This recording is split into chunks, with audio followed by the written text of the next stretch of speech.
Muito bem, você que nos assiste no Movimento Online, está começando mais uma entrevista. Desta vez, o nosso convidado é o advogado capixaba Marcelo Pacheco Machado. Ele ficou em segundo lugar na categoria do setor econômico de concessões, no Prêmio Nacional Análise 500 Advocacia, que em sua 15ª edição apresentou, os escritórios e os advogados mais admirados do Brasil em 19 especialidades do direito, incluindo o direito de concessão, que é a área do Marcelo Pacheco Machado. Muito obrigada pela sua participação aqui no Movimento Online. Obrigado, digo eu, Ana. Fico muito feliz de estar aqui e poder colaborar com vocês. Ótimo. Marcelo, vamos iniciar nossa entrevista explicando para quem está nos assistindo qual é essa área, de direito de concessões, que é uma área pouco falada, uma área muito importante, mas pouco falada. Muito se falam sobre outras áreas do direito, mas o direito de concessão não é muito falado. E também se apresenta aí para as pessoas, fale além do que eu já falei nessa primeira apresentação. Legal, Ana. É o seguinte, eu acabei descobrindo essa área mais por uma necessidade do que por uma vontade. Uma necessidade por quê? Porque o que a gente fala, o que a gente cuida mesmo é da infraestrutura, né? Então, o tema geral é o tema da infraestrutura. E a infraestrutura é um problema do Brasil. Por que a infraestrutura é um problema no Brasil? Porque a gente tem muita coisa para fazer. As obras de infraestrutura custam muito caro, ferrovias, rodovias, portos, aeroportos, custa muito caro. E o país não tem dinheiro para fazer isso, né? Então, e mesmo quando ele tem dinheiro, e esse é um segundo problema, custa mais caro para o governo fazer uma obra do que para a iniciativa privada, porque a iniciativa privada é muito mais ágil, muito mais eficiente no controle das despesas de uma obra. Então o poder público fala o seguinte, olha, eu tenho que melhorar as estradas, porque tem um monte de gente morrendo no Brasil afora em estradas sem segurança. Eu tenho que melhorar as estradas para os bens circularem com mais velocidade, né, pistas duplicadas, diminuir os engarrafamentos. Eu tenho que fazer ferrovias para poder colocar as cargas pesadas, eu preciso de portos, né, navegação de cabotagem. Eu preciso de aeroportos mais modernos para reduzir os custos da operação aeroportuária, para estimular as viagens e tudo isso, né, que no frigir dos ovos é para o país melhorar, né, para as pessoas poderem ter mais acesso a muitas coisas.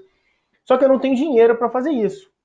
Então, o governo vai e fala, iniciativa privada, brasileira, estrangeira, vem cá, pegue o seu dinheiro, coloque o seu dinheiro nessas obras, que eu prometo para vocês uma coisa. Depois que vocês fizerem, enquanto vocês estiverem atuando aqui nesses serviços em relação a esses bens, construindo rodovias, duplicando rodovias, melhorando o serviço de rodovias, ferrovias, melhorando o serviço de porto, investindo em aeroportos, coloque seu dinheiro aqui, que aí eu deixo você ser remunerado por esse serviço. E a melhor forma de remunerar isso daí é mediante tarifas, né? Numa rodovia, o pedágio, num aeroporto é uma tarifa aeroportuária, né? Quando você compra uma passagem aérea, você paga a tarifa aeroportuária para o aeroporto. Então, o administrador do aeroporto é remunerado com isso, remunerado com outras coisas também. Consegue alugar um espaço para uma lojinha, para uma lanchonete, recebe dinheiro dali, estacionamento. Então, eu deixo que a iniciativa privada administre bens da União, desde que a iniciativa privada faça nesses bens investimentos que o Estado não tem condição de fazer, e mesmo que tivesse, a iniciativa privada consegue fazer esses investimentos com maior eficiência econômica.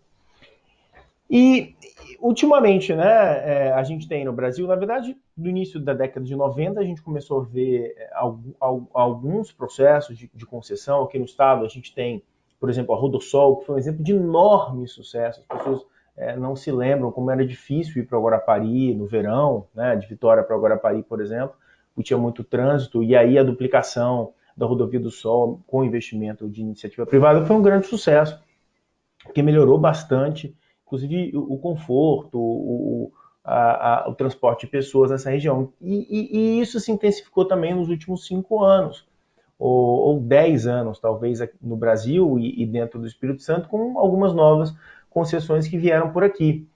E esse é o mercado, portanto, que existe, né? O mercado da infraestrutura relacionado a concessões, que é quando a iniciativa privada vai colocar o seu dinheiro para fazer obras públicas. E existindo esse problema, a gente precisa prestar serviços para essas empresas. E são serviços muito especializados, então não tem muita gente que sabe atuar nessa área. Então, a partir dessa necessidade que o mercado apresentou, que eu me tornei um especialista nessa área, porque existia um vácuo no mercado aqui no estado, não existia um escritório de advocacia que atuavam nessa área, e daí eu resolvi me especializar nessa área, e para poder me especializar nessa área eu tive que estudar especificamente os grandes problemas dessa área e montei minha estrutura de escritório de advocacia para resolver todos os problemas que uma empresa que vence uma concessão pública passa a ter. Desde problemas relativos à regulação, à fiscalização das agências na relação contratual, ou com os problemas também que se tem com o usuário dos serviços, né? Usuário de uma rodovia, usuário de um aeroporto, usuário de um porto, de uma ferrovia.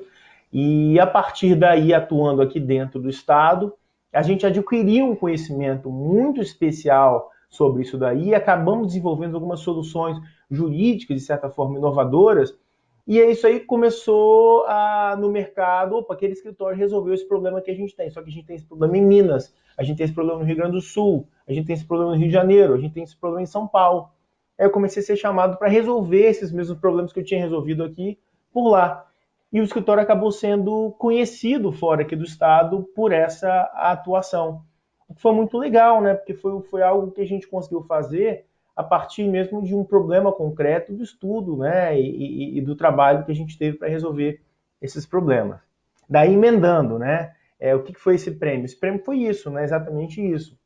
Eles têm uma lista que eles consideram as 2.000 empresas mais importantes do Brasil, e eles perguntam para as pessoas dentro dessas 2.000 empresas se elas podem indicar quais são os escritórios de advocacia e os advogados que elas acham que são mais assim admirados, reconhecidos nessas categorias. Então, como eu já estava prestando um serviço específico nessa área, né, que é uma área relacionada à infraestrutura, aos contratos de concessão, o meu nome foi lembrado por algumas dessas 2.000 empresas nessa área, e, portanto, eu acabei sendo muito bem classificado e avaliado nesse ramo, contando todas as empresas do Brasil, né? Porque aqui no Espírito Santo a gente, às vezes, tem uma síndrome de vira-lata, né? Nós somos um estado pequenininho, no Sudeste, né? Então a gente está do lado de Minas, do Rio de Janeiro, relativamente próximo a São Paulo, e até do lado da Bahia também, que é um grande estado, né? Que em proporções geográficas, mas também em história, em cultura e até em economia. Então a gente fica um pouco imprensado aqui no Espírito Santo, né? E as pessoas tendem aqui, poxa, mas como é que um escritório, como é que uma empresa, né, do sul do país, ou mesmo uma empresa de São Paulo, vai contratar um escritório de advocacia do Espírito Santo para resolver um problema dela? Né? Tudo bem para resolver um problema local, mas resolver um problema dela lá, aí eu te falo, olha, o conhecimento não tem limitação geográfica.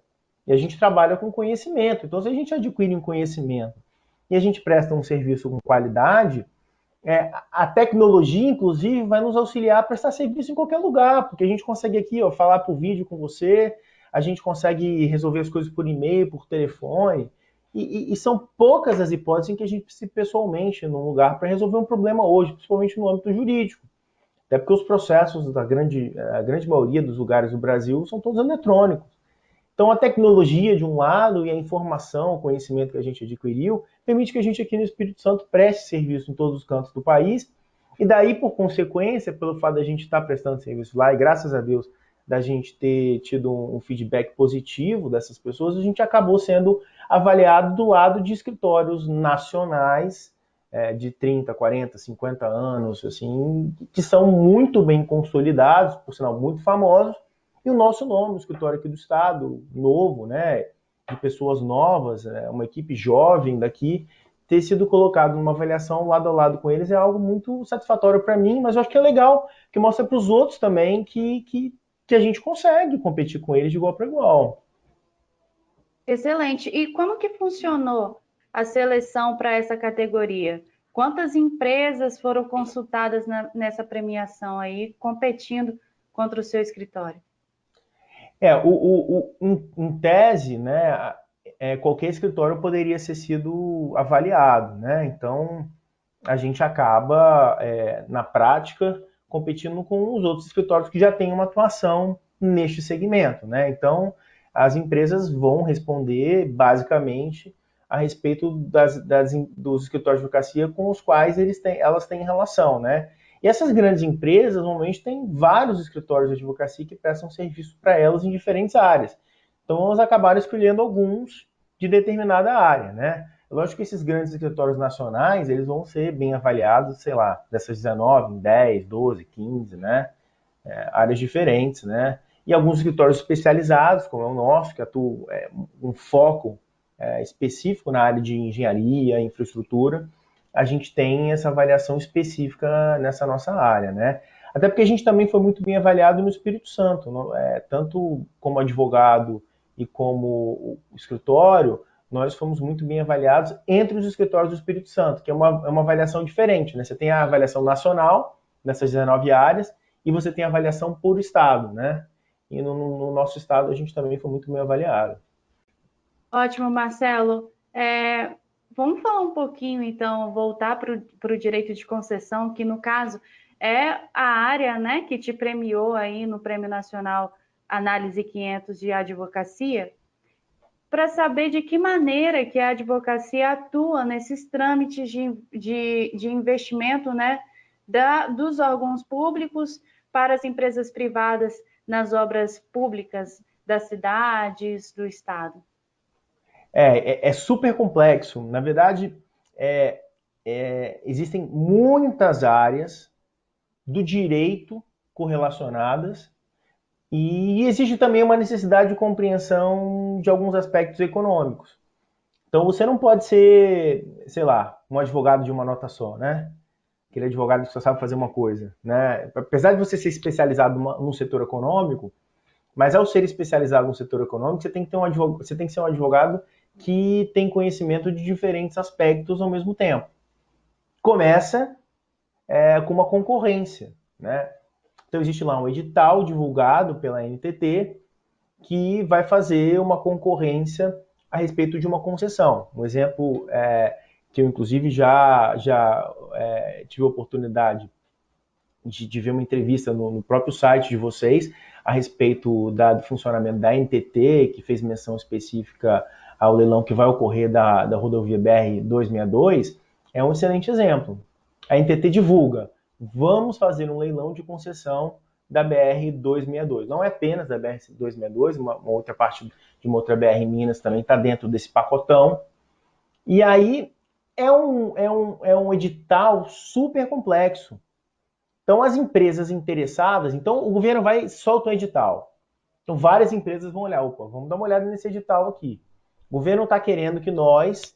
Então, o governo, primeiro, quando faz o edital, ele fala o seguinte: olha, eu quero fazer o edital mais atrativo possível, porque o objetivo do governo, da agência, é trazer muitos concorrentes para conseguir melhores condições na hora desse leilão. Normalmente, as melhores condições é quem vai cobrar o pedágio mais barato. Normalmente, né? Porque os investimentos já estão todos lá indicados. Então, o governo fala, você precisa duplicar essa BR-262 em tanto tempo. Aí o dilema, meu sonho seria que a BR-262 fosse duplicada em 5 anos. Todo mundo, né? Porque seria uma maravilha a gente poder ir para Minas, para Pedra Azul, uma pista duplicada, né? Hoje em dia demora até 3 horas para chegar em Pedra Azul, já pensou? Uma pista duplicada demoraria em 1 hora e meia. Olha que maravilha. Todo mundo gostaria disso. O governo também gostaria disso, eu tenho certeza. Só que tem um problema. Para você atrair investidores, exigindo deles duplicar em 5 anos essa rodovia, qual que é o dilema do governo? É claro que o pedágio teria que ser caríssimo, porque eu preciso ter um retorno para esse investimento. Por outro lado, para poder ter um pedágio baixo, o governo precisa dizer que a duplicação vai demorar muito. 20 anos, 30 anos, 15 anos. Então você tem esse dilema, porque você vai gerar insatisfação popular de um lado, na medida em que você bota um pedágio muito alto, ninguém vai querer pagar um pedágio muito alto, e às vezes até é inviável economicamente, né, considerando o nosso país, para poder duplicar mais rápido, ou um pedágio mais baixo, mas que vai implicar numa duplicação que demora muito tempo. Então, isso aí a gente analisa, junto, lógico, com a parte econômica, né? Quais são os aspectos desse contrato. E aí o contrato tem previsões a respeito de licenças ambientais que dão problema. O contrato tem previsões a respeito de áreas de pista, ou daquela beirada da pista, né? A chamada faixa de domínio, que são invadidas. E aí você tem dificuldade para tirar as pessoas de lá para poder duplicar. Você tem que usar a justiça, só que a justiça demora. E você tem vários gatilhos dentro do contrato a respeito de metas, de objetivos. Você tem taxas de retorno que têm que ser avaliadas em relação aos investimentos, são aspectos econômicos, mas que têm influência em aspectos jurídicos. Aí, ok, vai lá, ganha o leilão. Ganhou? Ok. Vou precisar do advogado também. Para quê? Para começar a fazer as obras, eu preciso firmar contratos com fornecedores e prestadores de serviço. Eu preciso ter funcionários, eu preciso de um apoio trabalhista em relação aos meus funcionários. Eu vou ter fiscalização da NTT, eu preciso saber de que modo a NTT pode fiscalizar, qual é a fiscalização que a NTT pode fazer em relação a alguns aspectos contratuais, se a NTT pode sancionar, não pode sancionar, por eventual descumprimento do contrato. Eu tenho que ver o aspecto ambiental das licenças ambientais para poder fazer as obras. A gente tem casos aqui no estado de concessões que têm dificuldade em relação a licenças ambientais, que acabam atrasando eventualmente uma obra. A gente tem que analisar outros aspectos relativos a invasões na rodovia, pessoas que têm que ser tiradas em função das invasões. A gente tem que fazer desapropriações para poder fazer novas obras. Então, são muitos aspectos, né? São muitos aspectos mesmo que têm que ser considerados. A gente tem que atuar em todas essas áreas ao mesmo tempo. Ótimo, Marcelo, nós estamos chegando ao fim da nossa entrevista. E aí, para quem está assistindo, só para finalizar, vamos falar um pouco sobre a importância desse Prêmio Nacional de Análise 500, trazer, né, o prêmio de segundo lugar para o direito de concessão nessa área, né, que é o setor econômico de concessão para o Estado. Qual é a importância disso? Eu acho assim, né? É lógico que é uma importância para mim, pessoal, muito grande, né? Mas eu acho que mostra também uma coisa que é interessante, de que a gente consegue trabalhar e crescer na advocacia através do conhecimento, da informação e da qualidade na prestação do serviço. Talvez uma forma nova de se enxergar a advocacia. Existe uma visão muito ruim na sociedade a respeito do que é o advogado e do que faz um advogado, achando que a atuação do advogado estaria restrita a relações pessoais, a influência. E eu acho que essa situação pode passar uma mensagem de que talvez a advocacia nova, que seja para surgir daqui para frente, seja uma advocacia pautada na informação, no conhecimento e na eficiência da gestão dos recursos, né? Para que a gente possa trabalhar áreas novas que ninguém está atuando, e você fazer o basicão que todo mundo faz. Procura uma área que as outras pessoas não estão fazendo e busque ser uma referência nessa área que as outras pessoas não estão fazendo, que isso é uma oportunidade de crescimento. Ao invés de você fazer igual que todo mundo faz e reclamar que tem gente demais fazendo aquilo, né? Busque uma outra área, invista no seu conhecimento, na informação. E eu tenho certeza que é sofrido, tá? Demora muito. E sempre tem muita chance de dar errado. Mas deu errado, tenta de novo. Se você for insistente, perseverante e trabalhador, vai dar certo, né? Eu estou buscando isso ainda, né? Mas eu acredito nesse caminho.